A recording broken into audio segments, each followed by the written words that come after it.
আসসালামু আলাইকুম। আমি Mohammad Kamruzzaman, instructor tech electronics, Mymensingh polytechnic institute. আজকে অনলাইন ক্লাসে সকল শিক্ষার্থীদেরকে স্বাগতম।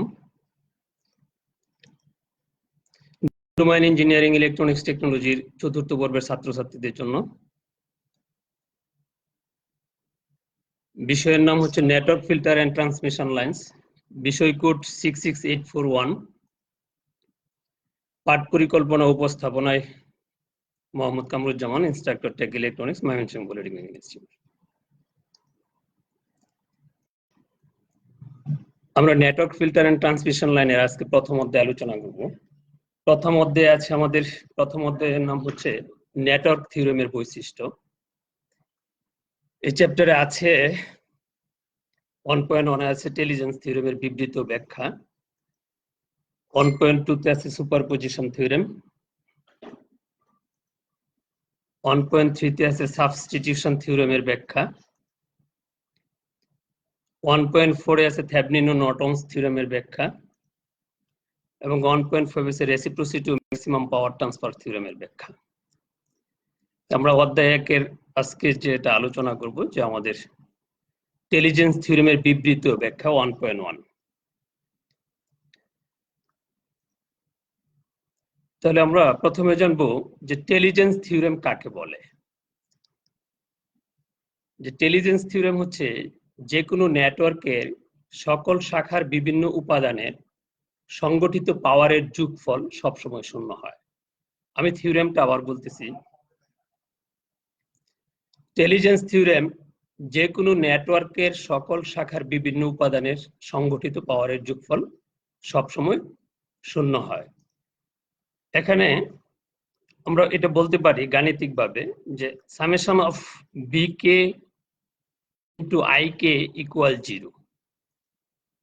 এখানে বি হচ্ছে নেটওয়ার্ক শাখার সংখ্যা, বি কে শাখার ভোল্টেজ সমূহ এবং আই কে হচ্ছে শাখার কারেন্ট সমূহ।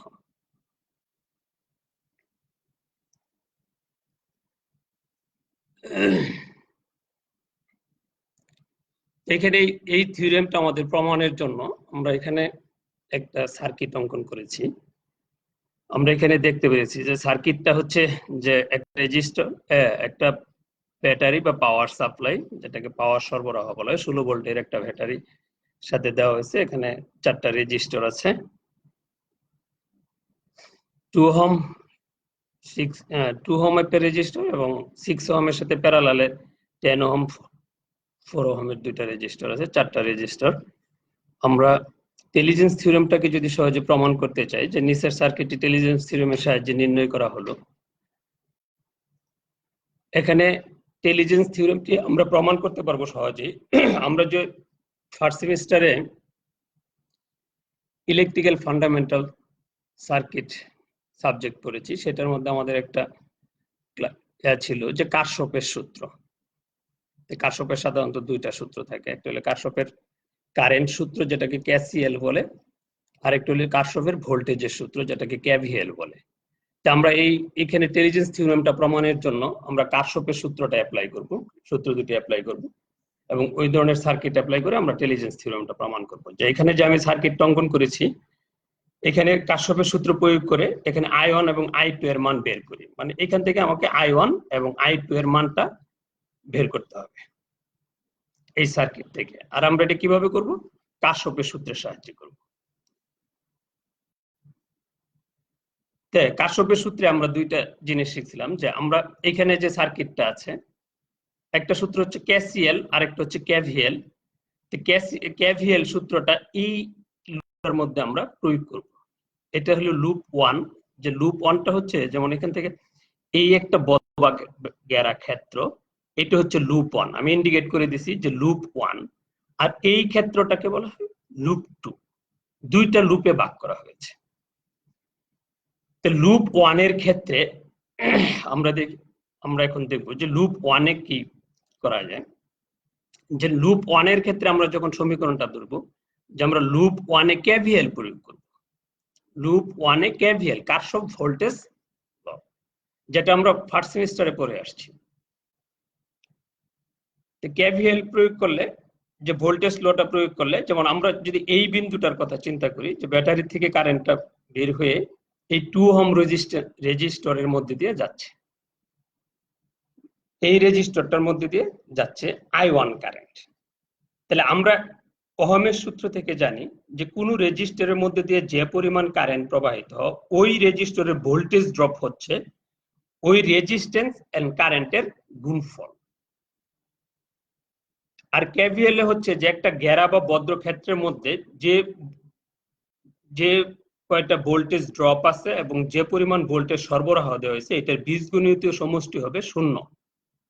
সেই ক্ষেত্রে আমরা সমীকরণটা লিখতে পারি, এখন আমার এইখান থেকে এই দিকে কারেন্টটা যাচ্ছে, I1 কারেন্ট যাচ্ছে, তাহলে এইখানের ভোল্টেজ ড্রপটা হবে 2I1,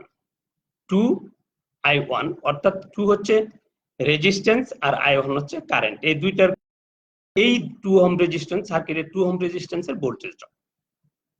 তবে এই বিন্দু থেকে যখন এই বিন্দুতে যাব, তারপর এইখান থেকে আমার কারেন্টটা কি, এইদিকে একটা কারেন্ট, এইদিকে একটা কারেন্ট। যেহেতু আমরা লুপ 1 এর পরিকল্পনা করতেছি, তো লুপ 1 এর কারেন্টটা এই দিকটা আসতেছে।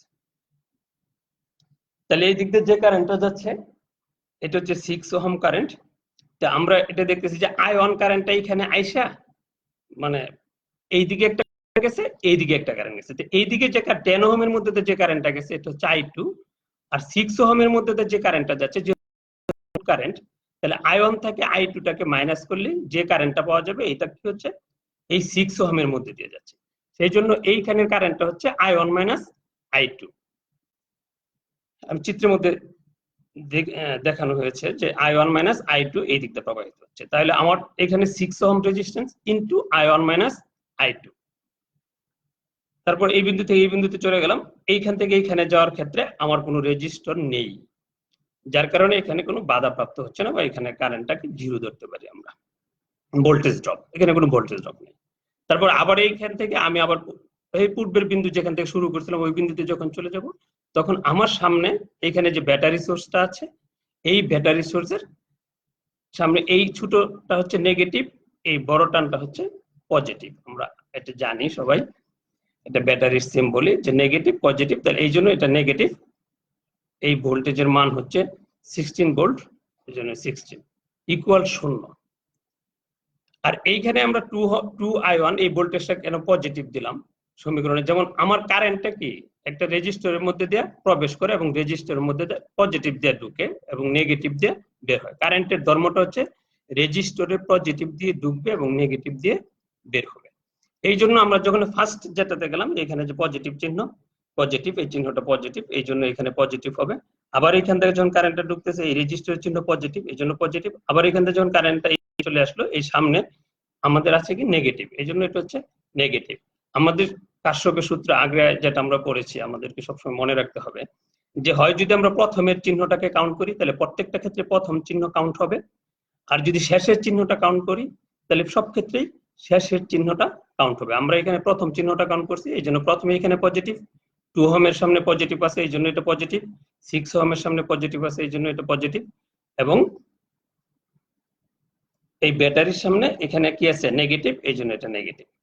তাহলে এই সমীকরণটা থেকে আমরা কি পাই, যেরকম করে নিয়ে আসি সমীকরণটা 6 দ্বারা গুণ করা হলো, তারপরে এই সার্কিটটা ওই সার্কিটটা আবার এখানে দেখানো হয়েছে, এটা না দেখালেও চলে, তবে অঙ্কের সুবিধার্থে দেখানো হয়েছে। তো এখান থেকে আমরা যোগ করে আমরা এই সমীকরণে পাইছি 8I1 সমান -6I2 ইকুয়াল 16। এখান থেকে 2 কমন নেওয়া হলো, তারপরে আমরা এই সমীকরণ থেকে আমরা চলে আসতে পারি যে আমাদের I1 সমান সমান 8 + 3IT/4 I2/4, এটা 1 নং সমীকরণে গেলাম। এই সমীকরণটা থেকে আমরা একটা সমীকরণে চলে আসলাম, I1 সমান সমান এই সমীকরণ।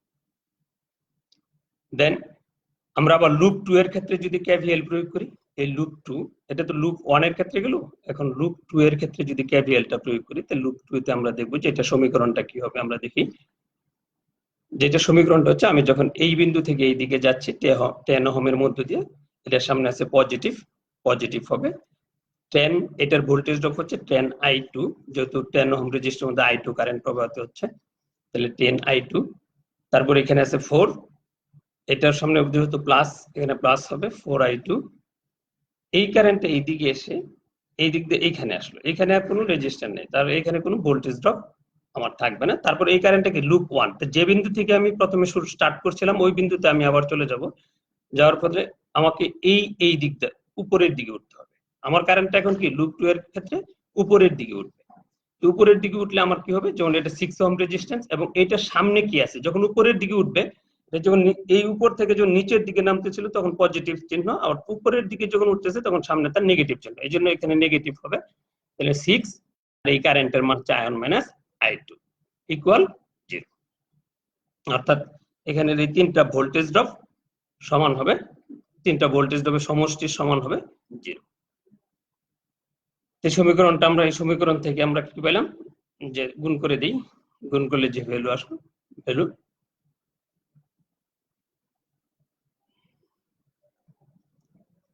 তারপরে এটা পেলাম। আর এইখানে আমরা কি করলাম, যে এখানে I1 এর মান বসাই দিলাম।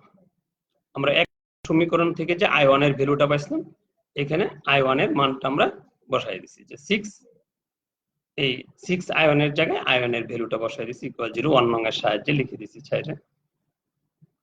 তারপরে আমরা এখান থেকে সমীকরণটা সমাধান করে I2 এর মান পেয়ে যাব।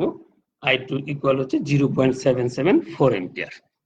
আমরা নিশ্চয়ই I2 এর ভ্যালুটা কিভাবে আসছে বলছে, এই I2 এর ভ্যালুটা আমি আবার 1 নং সমীকরণে, মানে 1 নং সমীকরণে বসাই। এখন 1 নং হতে পাই এই আমরা এখানে I2 এর মান বসাই দিলাম, বসাই দিলে আমি I1 এর মান পেয়ে গেলাম 2.58 এম্পিয়ার। অর্থাৎ কারশফের সূত্রের সাহায্যে আমি I1 এবং I2 এর মান পেয়ে গেলাম। এখন আবার যখন আমি লুপ 1 এর ক্ষেত্রে আমরা ওই দুইটা কারেন্টের ভ্যালু পেয়েছি, এখন আমরা প্রথমে যে প্রপনেসটা দিছিলাম যে summation of B K I K equal হচ্ছে, যে আমাদের যে থিওরিটা ইন্টেলিজেন্স থিওরেমে যেটা বলছে, যে এই যে লুপটা, এই লুপটার যে ভোল্টেজ ড্রপ আছে, যেটার ইকুয়েশনটা যদি শূন্য হয়, প্রত্যেকটা ভোল্টেজ ড্রপের গাণিতিক সমষ্টি যদি শূন্য হয় এবং সেটার সাথে যদি তার কারেন্টের গুণফল থাকে মোট কারেন্টের, তাহলে ভোল্টেজ যদি শূন্য হয়ে যায় তাহলে কারেন্টে শূন্য হয়ে যাবে। শূন্য হয়ে গেলে আমরা দেখি কিভাবে ভ্যালুগুলো মান বসায়া, যেমন এখানে আমরা মান বসাইলাম যে এখানে 2 রেজিস্ট্যান্সের মান 2.5, এটা আয়ন কারেন্টের মান, যে আয়ন কারেন্টটা যাচ্ছে 6 I2 মাইনাস I1, ভ্যালুটা -16। তাহলে দেখি কি হয়, আমাদের ভ্যালুটা কি হয়ে গেছে 16। অর্থাৎ summation of B K I K এর ভ্যালুটা হচ্ছে এখানে 0 প্রথম লুপের ক্ষেত্রে, লুপ 1 এর ক্ষেত্রে। লুপ 2 এর ক্ষেত্রে কি হবে,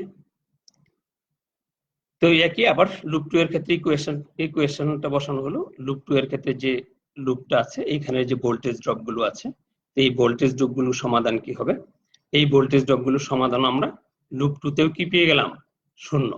তাহলে আমার লুপ 1 এর ক্ষেত্রে আমার ইকুয়েশনের ভ্যালুটা হচ্ছে 0 এবং লুপ 2 এর ক্ষেত্রে ইকুয়েশনের ভ্যালুটা হচ্ছে 0।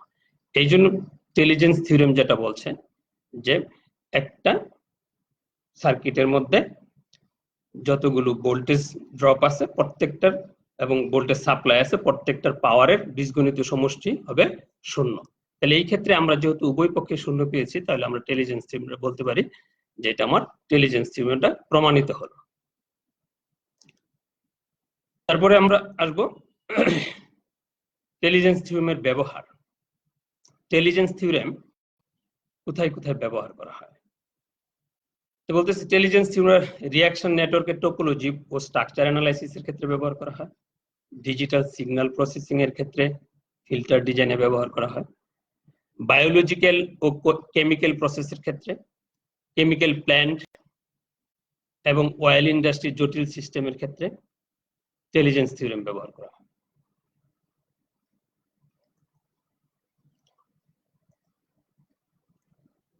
এখন 1.2 তে আমার ছিল সুপারপজিশন থিওরেম।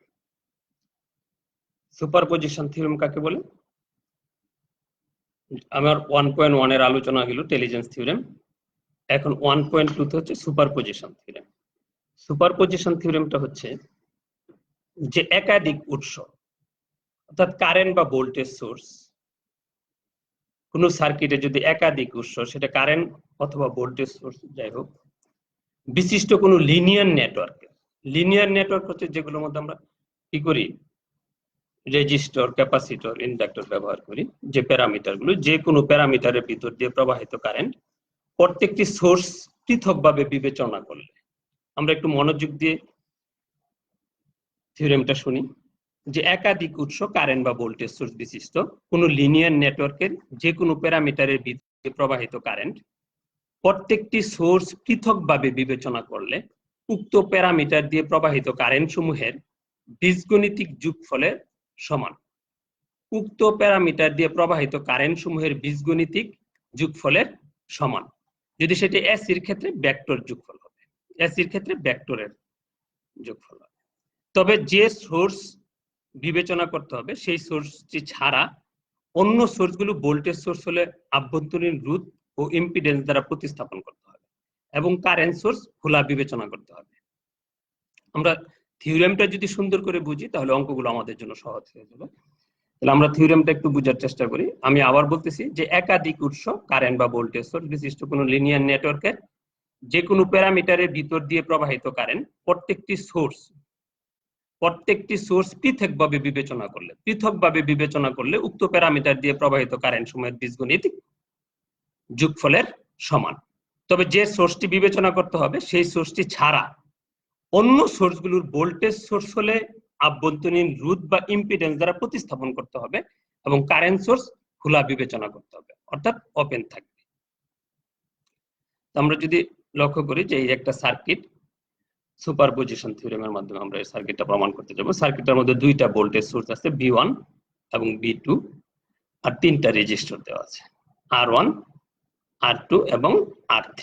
এবং এইখানে দেখেন প্রথম সার্কিটটার মধ্যেই কারেন্টের ডিরেকশন দেওয়া আছে। সার্কিটটাতে যেহেতু আমরা কারেন্টের ডিরেকশন দিয়ে দিছি যে I1 কারেন্ট যাচ্ছে এদিকে R1 এর মধ্য দিয়ে, এবং I2 কারেন্ট যাচ্ছে R2 এর মধ্য দিয়ে, এবং I3 কারেন্টটা এই দিকে যাচ্ছে। আমরা I3 কারেন্টের কারেন্ট ডিরেকশনটা সবসময় লক্ষ্য রাখবো, কারণ এটা প্রয়োজন হবে। তাহলে দুইটা সোর্স, আমার সংজ্ঞাতে বলা ছিল কি যে এই সোর্সগুলো আমাদেরকে পৃথকভাবে চিন্তা করতে হবে। এখানে দুইটা সোর্স আছে, সুপারপজিশন থিওরেমে সোর্সগুলোকে আলাদাভাবে চিন্তা করতে হবে, অর্থাৎ প্রত্যেকটা সোর্সের জন্য আমার একটা সার্কিট অঙ্কন করতে হবে। আমরা যদি এই V1 সোর্সের জন্য একটা সার্কিট অঙ্কন করি, এটার জন্য সার্কিট, তখন এই যে V2টা আছে এটা কি হবে, সে বলছে যে শর্ট হয়ে যাবে। এটা কি হবে, শর্ট হয়ে যাবে। যদি এই V2তে কোনো রেজিস্ট্যান্স থাকতো তাহলে সেটা কি বলছে যে আভ্যন্তরীণ রেজিস্টার থাকলে এখানে একটা রেজিস্টার হবে, যেটা আভ্যন্তরীণ রেজিস্টার। যেহেতু এখানে আভ্যন্তরীণ রেজিস্টার নাই তাহলে এটা সরাসরি শর্ট হয়ে যাবে। আবার V2 কথা যখন আমি চিন্তা করব যে এই সোর্সের ক্ষেত্রে যখন সার্কিট অঙ্কন করব তখন এই V1 সোর্সটা কি হয়ে যাবে, শর্ট হয়ে যাবে। যে আমরা দেখি এখন সুপারপজিশন থিওরেমের একটা অঙ্ক নিম্নে দেওয়া হলো, আমরা এটাকে একটা সমাধান করি।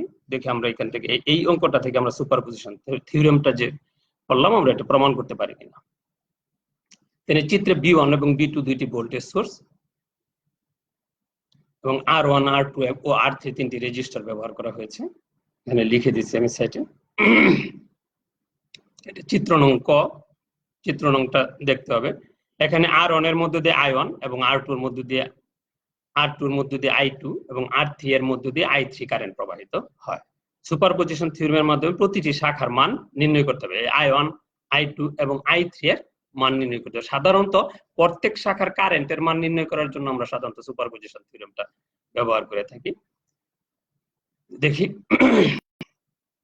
এইখানে আমি দিলাম যে চিত্র নং খ, আমি ক নং থেকে চিত্র নং খটাকে অঙ্কন করা হয়েছে, অর্থাৎ এই চিত্রটা অঙ্কন করা হয়েছে অনলি V1 সোর্সের জন্য, V1 ভোল্টেজ সোর্সের জন্য। এই দেখেন আমাদের রেজিস্টার গুলো সব ঠিক আছে, V1 সোর্স। এইখানে যে V2 সোর্সটা ছিল সেটা কি হয়ে গেছে, শর্ট হয়ে গেছে। যেহেতু এর কোনো আভ্যন্তরীণ রেজিস্ট্যান্স নাই, যদি থাকতো তাহলে এইখানে আমার একটা রেজিস্ট্যান্স দেখানো হতো, যেহেতু নাই এটা কি হয়েছে, শর্ট হয়ে গেছে। এখানে V1 সোর্সের জন্য সার্কিট, এখানে V2 সোর্সটি শর্ট বা বদ্ধ অবস্থায় থাকবে। এবং এখন যেহেতু সার্কিটটা আমার পরিবর্তন হয়েছে V1 এর জন্য, এই জন্য আমি তিনটা কারেন্ট এই দিকতে প্রবাহিত হচ্ছে, যেমন I1 প্রাইম, উপরে যেটা এটা প্রাইম হিসেবে ব্যবহার করেছে, যে I1 single prime, I2 single prime এবং I3 সিঙ্গেল প্রাইম। যেহেতু একটা টার্ন এই জন্য আমরা সিঙ্গেল প্রাইম বলবো।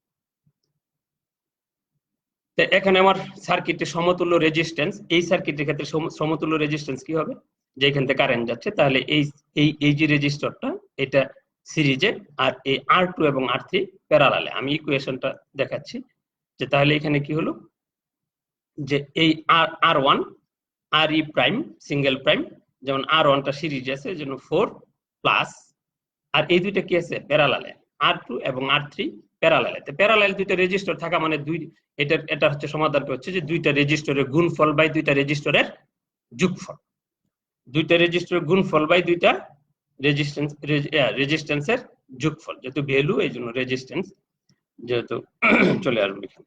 তাহলে এখানে কি হবে, যে এইটার মান কত, R2 ওহমের মান কত 2 ওহম রেজিস্ট্যান্স, তো 2 × 1, R3 এর মানটা 1 বাই 2 প্লাস 1, আমি একেবারে মানটা বসাই করে দিছি। তাহলে 4 প্লাস এখান থেকে পেলাম কি 0.667। তাহলে আমার এই দুইটার মোট রেজিস্ট্যান্স ইকুইভ্যালেন্ট রেজিস্টর সমতুল্য রেজিস্ট্যান্স হচ্ছে 4.667 ওহম। আমার বুঝতে, যারা সিরিজ প্যারালেলের অঙ্ক আগে করে আসছেন, মানে ছাত্ররা করে আসছে, সবাই বুঝবে সাধারণত, এই জন্য আমি এটা ইকুয়েশনটা বোঝা যাবে, সমস্যা হবে না। তো এখন I1 সিঙ্গেল প্রাইম, আমি এই সার্কিটের কি পেয়েছি, সমতুল্য রেজিস্ট্যান্স পাওয়া গেছে, আর এই সার্কিটটার কি মোট ভোল্টেজ আমি জানি কি V1।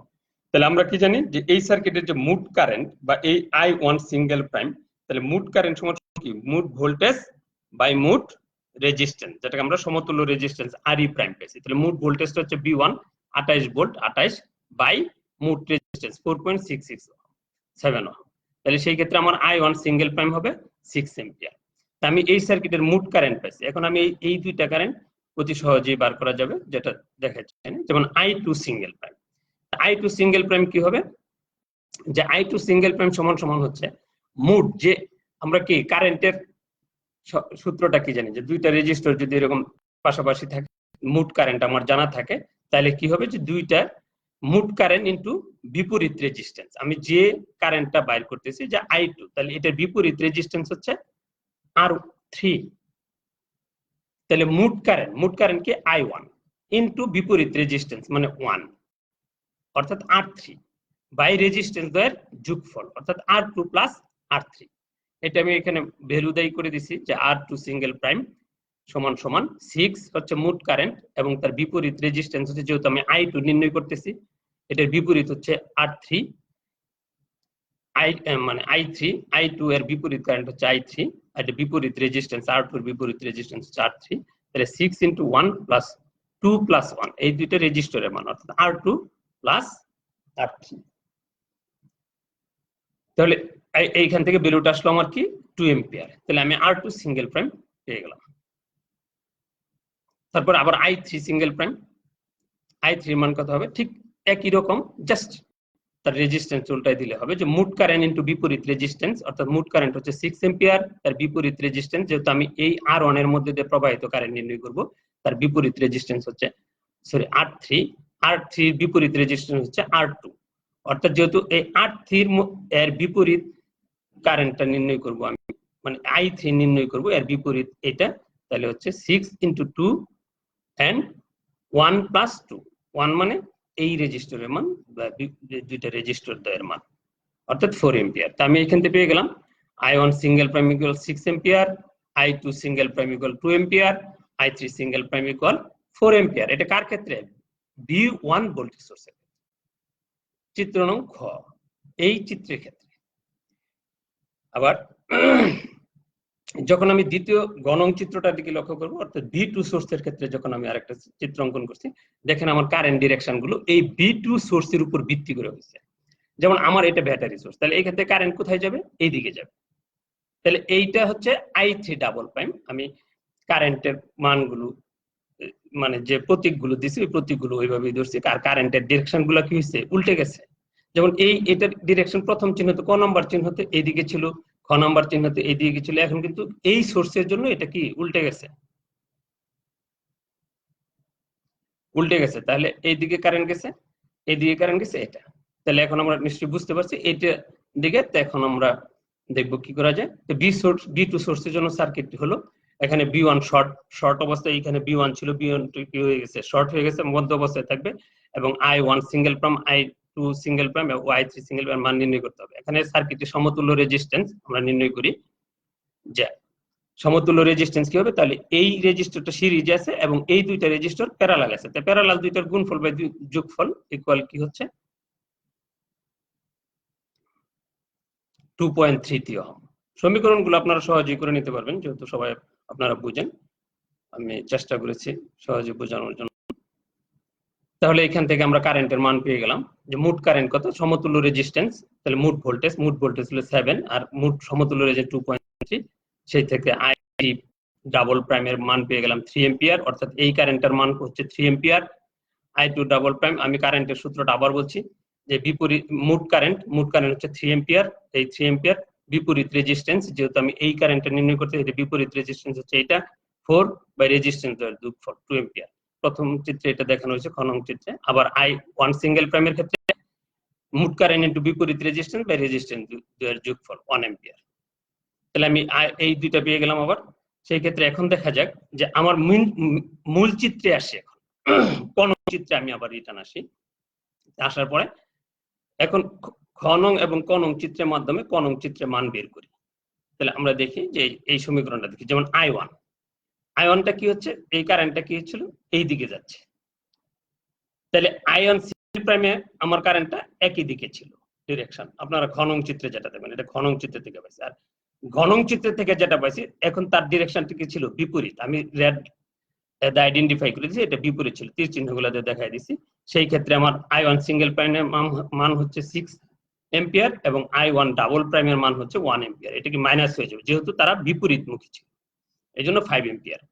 দ্বিতীয়, যেমন I2 কি কারেন্ট সবসময় কি খ নং চিত্রেও নিচের দিকে গেছে, গ নং চিত্রেও নিচের দিকে গেছে, ওদের ডিরেকশন একই দিকে, এই জন্য দুইটা হচ্ছে যোগ বা পজিটিভ, দুইটা যোগ হয়ে যাবে, অর্থাৎ 2 ampere plus 2 ampere 4 ampere. I3 কি তার বিপরীত, তা I3 single prime, I3 double prime তার বিপরীত ছিল 4 - 3 অর্থাৎ 1 এম্পিয়ার। অর্থাৎ আমি কারেন্টগুলোর ভ্যালু I1 I2 কারেন্টগুলোর ভ্যালু পেয়ে গেলাম। I1 এর মান 5 ampere, I2 4 ampere, I3 1 ampere. অর্থাৎ সুপারপজিশন থিওরেমে আমি শাখা কারেন্টের মানগুলো বের করতে পারলাম। এটি হচ্ছে আমার সুপারপজিশনের নিয়ম। তারপর হচ্ছে 1.3 সাবস্টিটিউশন থিওরেমের ব্যাখ্যা। সাবস্টিটিউশন থিওরেমটা কি, যে সাবস্টিটিউশন থিওরেম হচ্ছে কোন ইম্পিডেন্সের আড়াআড়িতে যদি ইএমএফ ইলেকট্রোমোটিভ ফোর্স বজায় থাকে, তাহলে ইএমএফ কে জেনারেটর হিসেবে বিবেচনা করা হয়, যার আভ্যন্তরীণ ইম্পিডেন্স 0। জেনারেটরের ইএমএফ এর মান ইম্পিডেন্সের ইএমএফ এর মানের সমান। আমি আবার বলতেছি সাবস্টিটিউশন থিওরেমটা, যে কোনো ইম্পিডেন্স মানে রেজিস্ট্যান্স বা ইম্পিডেন্স এর আড়াআড়িতে যদি ইএমএফ ইলেকট্রোমোটিভ ফোর্স বজায় থাকে, তাহলে ইএমএফ কে জেনারেটর হিসেবে বিবেচনা করা হয়, আর যার আভ্যন্তরীণ ইম্পিডেন্স 0, জেনারেটর ইএফএম এর মান ইম্পিডেন্সের ইএমএফ এর মানের সমান।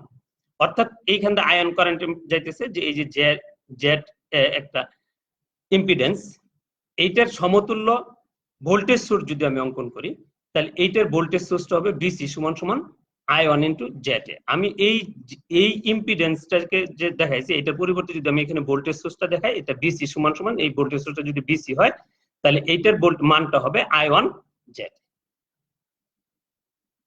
অর্থাৎ এটা লিখে দিয়েছি এখানে শাখার যে ভোল্টেজ ড্রপ I1 জেড, এটাই সাবস্টিটিউশন সোর্স বিসি, অর্থাৎ বিসি সমান সমান I1 জেড। তো অধ্যায় 1 নেটওয়ার্ক থিওরেমের বৈশিষ্ট্য চললাম। বাড়ির কাজ, আমাদের বাড়ির কাজ থাকবে, যে বাড়ির কাজগুলো আমরা প্রত্যেক স্টুডেন্টরা কি করব, আমরা সাবজেক্টিভ টিচারের কাছে এই বাড়ির কাজগুলো জমা দিব।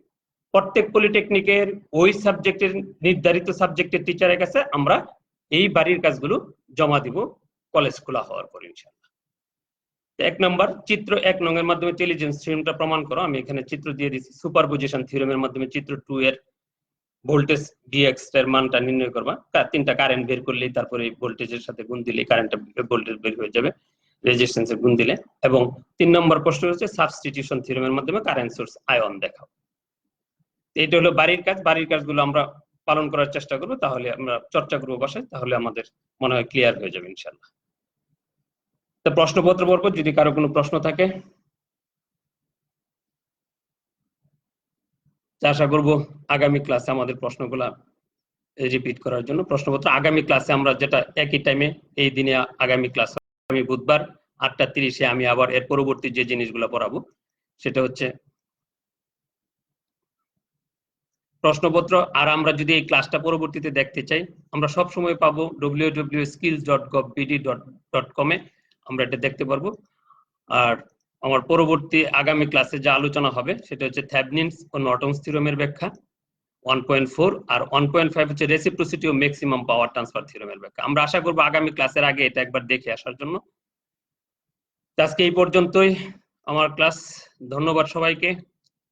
যদি কোনো ভুল করে থাকি সবাই ক্ষমা সুন্দর দৃষ্টিতে দেখবে, এই আশাবাদ ব্যক্ত করে আমি আমার ক্লাস শেষ করছি। আল্লাহ হাফেজ।